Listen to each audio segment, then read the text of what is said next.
The rapid growth of learning that occurred during the Renaissance was made possible by the availability of large numbers of inexpensive books. In medieval times, books like the one seen here were painstakingly copied by hand, a page at a time, usually by Catholic monks living in monasteries. Almost all books were written in Latin, the language of ancient Rome, and of the Roman Catholic Church, a tongue that was no longer spoken. In medieval times, books were quite rare, and not something likely to be found in an ordinary person's home. However, in Germany around 1450, a man named Johannes Gutenberg came up with a clever way of avoiding the tedious process of hand copying. He developed a technique for making movable type, special metal letters used for printing that could be rearranged as desired in order to create words and sentences. Printers stored movable type letters of many different sizes and styles in well-organized type cases like these. Letters from the uppercase and the lower case were arranged or typeset into sentences for each page. Then, on a printing press like this one, ink was applied and the page was printed out. Gutenberg's speedy new method made the hand copying of books unnecessary. By 1500, movable type was being used by printers all across Europe, and they were producing new books by the tens of thousands, mostly in regional languages, instead of just in Latin. Having mass-produced books meant that the latest works of literature and science could reach people rapidly compared to the days of hand copying. And because books became more affordable, a much larger number of people began to learn how to read and write as well.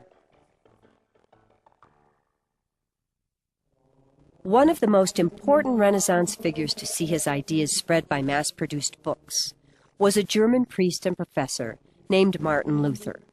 Luther was the leader of the Reformation, a religious movement that led to the birth of Protestantism. In the early 1500s, Luther had become increasingly concerned about what he believed were corrupt practices in the Catholic Church, practices that he thought went against biblical teaching.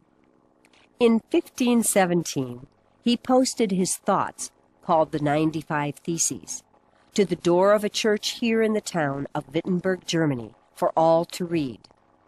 In this document, Luther particularly questioned the church's practice of selling indulgences. These were special pardons for the church's punishments for committing sins that sometimes were granted for a cash payment. Luther also made known his belief that popes and church councils could, and often did, make mistakes in religious matters. Luther asked for reform, but he was excommunicated or banned from the Catholic Church instead. In this great cathedral in the city of Worms, Germany, Luther was brought before a group of clergymen and nobles.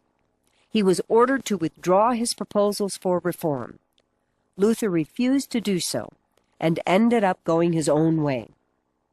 Many people believed that Luther had been correct, and they began to follow his teachings.